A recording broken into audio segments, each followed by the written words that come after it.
When you are not counseling, you are pickleballing. Yes, I'll be on a pickleball court. Yep. Is that a verb? Yeah. Pickleballing? Yeah, Okay. pickleballing. Okay, so I traveled to 36 states in 19 days, and I played in 33 of those 36 states that I traveled. Any of these events set up in advance? Nope.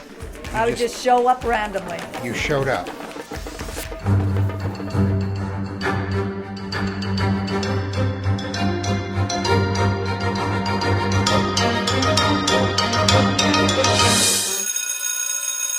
Hello and welcome to the Supercast. I'm your host, Superintendent Anthony Godfrey. It's a sport that's taking off across the country, but I'm not sure anyone else has taken off across the country themselves to play pickleball in every state. On the show today, we have some fun with West Hills Middle School counselor Lorraine Rupper. Find out how she managed to travel to all 50 states, playing a pickup game of pickleball with strangers at every stop, and making memories to last a lifetime. We're talking now with Lorraine Rupper here at West Hills Middle School. You're a counselor here at West Hills, but Yep. when you are not counseling, you are pickleballing. Yes, I'll be on a pickleball court. Yep. Is that a verb? Yeah. Pickleballing? Yeah, Okay. pickleballing. You have done so across the country this last summer. Tell me the stats up front, and then let's talk about the experience. Okay, so I traveled to 36 states in 19 days, and I played in 33 of those 36 states that I traveled through this summer in 19 days. So you played in 33 states. What made you say to yourself, you know what, I need to play this across the country? I just wanted to spread the love of pickleball, and I feel like I am a good player. So normally lower level players, they always want to play with the upper level players. Yeah. So I'm an upper level player. Okay. And I want to meet people that have the same passion I do of playing pickleball. And I'm like, I've never been to the South and I haven't been to the East. So here's a great way to do it. So you were helping people elevate their game by Yes. by having them play with someone who has some skills beyond the casual pickleballer. Mm-hmm. How many states had you traveled to before embarking on this journey? I had played in 17 states. You before played in 17. 17. So if my math is right, you've now played in all 50 states, is that All right? 50 states, yep. Okay, so 33 states in 19 days. Tell me, what does playing pickleball in a state count as? Because obviously you had to cram in multiple states into one day. Mm-hmm. Talk to me about how that happened. Okay, so there was a general plan that somebody has done to play pickleball in every state. I could skip some of those because I had done most of the western states already, and then they would say where to go next. So sometimes I would go by that plan, and sometimes I had to deviate from that plan. Like West Virginia, it says to play at a certain spot. So I went to West Virginia, and I went to that spot, and I found a pickleball court, but there's nobody to play with. It's in the middle of summer, it's noon, and nobody wants to play on a court at noon when it's 95 degrees with 95% humidity. So I'm like, what should I do now? I can sit around and wait, which I did some. So you listened to John Denver for a second. Of course. Mountain Mama, West Virginia. Yeah. Then no one came. Nobody came. I even sang, and I'm a terrible singer. Maybe that's why they escaped and ran away. So I just was like, well, let's see where else we can play in Virginia. So I drove for 3 hours, found another place to play, and I sat there waiting for people. I found a court, which, by the way, all the courts aren't accurate for their addresses because I ended up at some lady's house, and she's all like, I said, is there a pickleball court here? Did she play pickleball with you and make lemonade for you? No. So I ended up going to a park and waiting and waiting and waiting.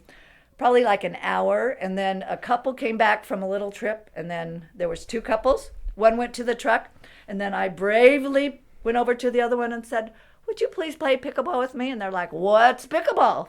And I told them what it was. And the wife was in flip-flops, and she's like, no. And the husband's like, I can give it a shot if you will run my errands for me, honey. And she's like, yeah, I can do that. So she ran errands while he played pickleball with a woman he'd never met? Uh-huh. Wow. Okay. Yeah.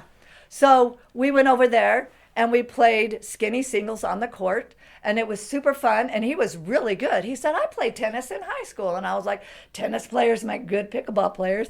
And he played really great. Of course, he didn't beat me, but he was good. But I was so excited to mark West Virginia off the list. I'm like, hey, let me give you a paddle. And I gave him and his wife a paddle. I gave her some pickleball earrings, gave him some balls, and say, come back and play again. Okay, now I'm noticing your pickleball earrings. That's next level stuff as well. Any of these events set up in advance? Nope. I would just show up randomly. You showed up. Did you, as you talked with these folks, did you make friends that you stayed in contact with? Yes, there's a couple, like in Alabama, was my favorite place to play. They're like, hey, Lorraine, we're having a luncheon afterwards, a little picnic. Do you want to come? And I'm like, sure. You didn't say, I've got 25 states left to go. I got to get no, out of here. No, heck no, not when they're friendly to me. I'm like, and they said, oh, we're having salads and ice cream. And I'm like, two things you don't have on a road trip, salads and ice cream. I am there. There's one day a month that they do this luncheon, and I just happened to be on the day that they had their luncheon. Not planned or anything. So even though West Virginia left you high and dry for a few hours, you also hit the jackpot a few times. Oh, I did. Way. Yes. It was up and down, up and down. I just had to roll with the flow. What was the most difficult state to get a match in besides West Virginia? Were there other people who were reluctant to play with you, or other locations that were difficult? So I would usually get the same reaction, because a lot of times people have their own group of 4 that are pretty good players. And so they would look at me skeptically, and like, I will say Rhode Island, for example. And so I'd say, I'll just sit here and watch you play a couple of games. So I would sit with I had my little umbrella, and I was watching them play. And then one of them felt bad, of course. And so he's like, why don't you take my spot one game? And the one guy was still like, really skeptical. So I played a game, and the guy's like, will you be my partner next, Lorraine? You seem like a very nice person. Yeah. Very personable. Why would they be suspect of someone who just wants to play pickleball? Because I'm an old lady, and they think I'm not going to be very good, and they want to get some good games in while they're playing. But once they find out how good I am, then they're like, oh yeah, we want her to play some more because she's good competition. So were the southern states as friendly as they are reputed to be? Yes. It's the northeastern that I had the issue with. Okay. Like, can I tell you a story about Maine? Sure, please. Okay, so we went to Maine, and in York, Maine, I was there, and I went to a private club. Oh. Because it was one of the places. Did you hop the fence or no, cut a hole in and crawl through? To me, it looked like a public place. You could. So you just walked in like you knew what you were doing. And I was in my little skirt and with my paddle and You're bag a pickleballer. and everything. You walk in like you own the place. And they're like, "This is a private club." And I said, "Well, I'm willing to pay a fee if you'll let me play here." He just told me to go on to the high school, and then he said, "Oh, you can have to be a member or a guest of a member. That's the only people that play here." So there's like 5 guys standing across in the same room. And I looked at all of them and I said, hey, can I be somebody's guest? And they're busy looking at the ceiling, looking at the floor, anywhere but making eye contact with me. So he said, well, I can just give you directions to the high school where it's 95 degrees with 95% humidity. So I'm like, okay. So he gave me directions to the high school. I went to the high school. It's kind of hard to find, but I finally found the courts and went, and there's a lady and her son. So I went and asked them if they would play with me, and they said yes. I was really happy. So I played me against those 2. And I think I had to play left-handed I would never beat anybody 11-0, so I'd make sure I'd go left-handed if I was too good. And I had the whole court. So you always wanted to give them a point? Oh, always. I would never beat anybody 11-0. And I asked them if I could take a picture with them, and they're like, no. Oh. So you'll notice on my map, the empty court right there goes to Maine. Okay, so yeah, let's take a look. You did take a picture with everyone. How wonderful. I did. And you wrote down their names? Uh-huh. Oh, yeah, you can see just how friendly they all are. Yeah. What a wonderful map. So you've laid this out. Great memories. Yep. You know, okay, I'm noticing that there are, yeah, look at that. Huh. So the month of June, 19 days on the road, and then the month of July putting the map together, because that was not an easy task either. Making sure the pictures are the right sizes, make sure they fit on the area that's indicated, make sure they're not covering up any states. Wisconsin looks like they were having a great time. Oh, we had a great time in Wisconsin. Emily, Ben, Gary, and Annie. They seem like nice people. Yeah, they were family. And this one right there, sometimes in South Dakota, I could only play with the one guy because other people were already gone or they had their own little courts or their own little thing going on. So he played me skinny singles. And he won, I think, the first game. We played again, and I won. He's like, oh, it's a rubber match now. We have to play again. And so I beat him, and he walks off the court, and he says, this is the first time I've ever lost in singles. Really? So I was like, whoa, that's good to know. Have you ever thought about what story he's telling other people about losing for the first time at pickleball? He probably wouldn't tell them. You have great stories, but you've given all these people some great stories, that's for sure. Thank you. Do you Yes. do you tell them when you introduce yourself that you are traveling the country and you're checking off states, or do you just say, would you like to play pickleball? Most of the time, if it's just 3 people, I'll just say, hey, can I play? And then I play. If it's 4, then you're the odd man out, right? And then I just want to get one game in. I want, I'm trying to play pickleball in every state. That was Missouri, that they had their own group of 4. And I told them I was trying to play pickleball in every state. And they're like, let's get you on the court then. You don't pick out the one who's doing the worst and say, look, that guy over there in the purple shorts, I want to take his place. And you need someone to take his place. No, because most groups will have everybody that's similar in their ability. Like they're all 4 O's or all 3 so 5s. they're all pretty well matched. Yeah, and one in Pennsylvania, Erie, Pennsylvania, they did say, what's your ranking?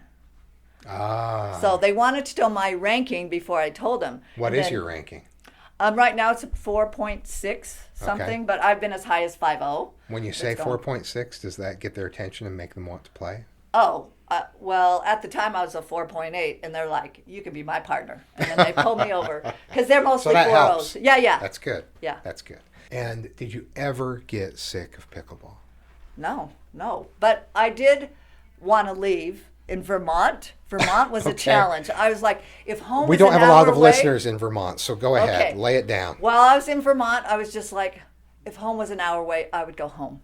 I am Really? just not in it, Was it because of Vermont, or because at that stage of the trip it was just felt like a lot? No, I was just going to so many places and trying to find people to play. I went to all the 5 places that were in that town, and they're like, oh, you might have to go to this other town 2.5 hours away. And I was like, oh, and I was just so tired of traveling. I'd gone all the way up, and I was just like, oh, I don't want to be here anymore. I just want to be home.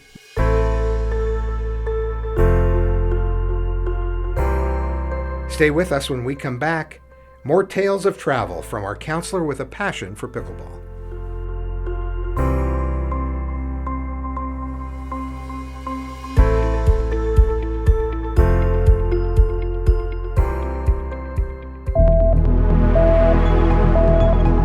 Never miss an episode of the Supercast by liking and subscribing on your favorite podcasting platform. Find transcripts for this episode and others at supercast.jordandistrict.org.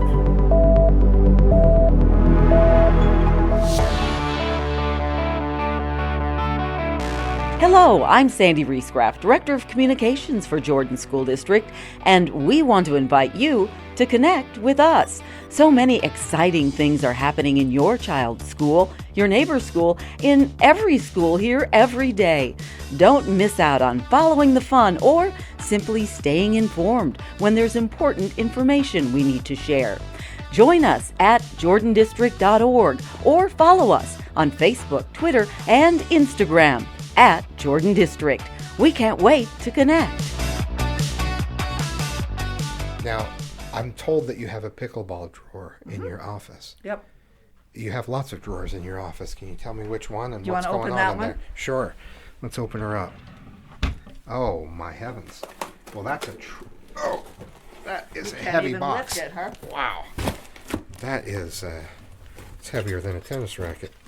Look at that. September Showdown, Salt Lake County. Good grief. Notice it's a gold medal. Oh, yeah. That one's bronze. The Big Dill Pickleball Tournament. That may be my favorite right there.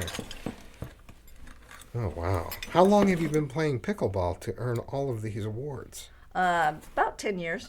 Pont Neuf Medical Center. These are not participant awards. These are the awards of a victor. Utah Pickleball, first place, PTSD awareness. I like that one. Oh, thank you. Yeah. Wow, that's a ton. Bravo. Congratulations. Thank you. You are not a casual player. That was established right out of the chute. Look at that. Now, I understand that you did have an after-school program at West Jordan Middle School. Mm-hmm. Tell me about that. Well, they just needed someone to do different activities. If you have a hobby or something you like to do, sign up. So I'm like, okay, Miss Garrison, I will sign up to do pickleball after school. And so they had the lines painted in the gym, and we would just set up the nets. And once a week, we'd get the kids out. I'd teach them to play, and we'd play. And it was so fun, super fun. Wow, that's fantastic. And the kids take to it quickly? Mm-hmm. Yeah, it's easy to pick up and hit a ball with a paddle, right? Easy to play, mm-hmm. Difficult to master. The hardest part is learning how to keep score. Yeah. Switching up that first time and yeah. 3 numbers. I'm like, the third number's always a 1 or a 2. Yeah. I'm a numbers person because I graduated in math education. I taught math for 20 years. That's what I did at West Jordan Middle School. Yeah. So I taught math there. But then I was able to get a counseling job, and so I can never keep track. I stop and I say, no, wait, what was it? 751? 751? I don't know. What is the next adventure for you? This is tremendous that you took this trip. I love a good road trip, and I'm quite envious, actually, that you have managed to see so many states in such a short period of time. I've seen all 50 states, but it took me 50 years to do it, not 19 days and one other trip. So tell me, what's the next adventure? Meeting you and seeing the energy that you have, I can't imagine that you're done. I'm not done, but I don't know what that next adventure is going to be yet, you know? Yeah. Maybe it's teaching more middle schoolers how to play and get the passion of playing. I like the sound of that. I know you have your equipment, so let's step out and knock the ball around a little bit. Okay. So show me some basics that will, make it so that I can take the heat and stay in the kitchen. Okay. You want to hold it with one hand? Okay. Are you left-handed? I'm left-handed. I apologize. Oh, no, I love left-handed players. Oh, okay. Great. Okay. All right. So you just want to hit it soft and into the kitchen. There you go. Take one step in and one step out. There you go. Okay, that feels good. Oh, that's good. If you want to, go ahead and whack it. Okay? I have a feeling you're going to whack it back if I do, though. Oh, that's true. That might happen. You never know. So show me something that you do in the kitchen to throw people off. Well, not necessarily in the kitchen, but outside the kitchen. Right, around the kitchen. Okay, so say you're dinking like this. Whoops. No, let's not. It's a good thing people can't hear it not going over the net on the side. Whoa, see? My instinct was to reach out and grab it because it was going by me for sure. Wow, it even kind of stings. You really put some mustard on that one. Sorry, hopefully I didn't sting you too much. No, it's great. Lay it on me. Well, Lorraine, it's been a pleasure talking with you, playing with you, and I'm really excited for whatever next adventure you have. Okay. And I think there are a lot of lucky people out there that got to play pickleball with you across the country. I was lucky to play with them, really. Some of them, some great people out there. Thanks for the time, and thanks for everything you do here at West Hills. Okay.